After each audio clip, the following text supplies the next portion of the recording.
Lidima koje je Ostoja Ranković zajedno s Predragom Matićem i Zoranom Milanovićem zatočio.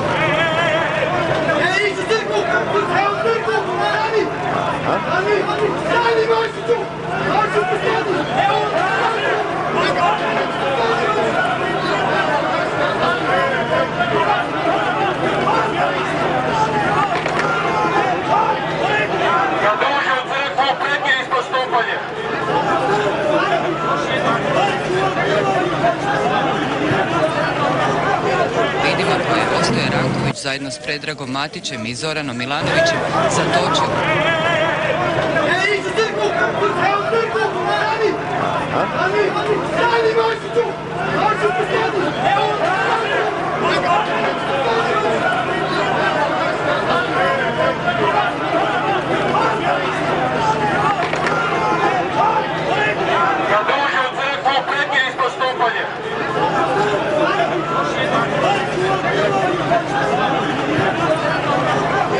Lidima koje je Ostoja Ranković zajedno s Predragom Matićem i Zoranom Milanovićem zatočio. Huh?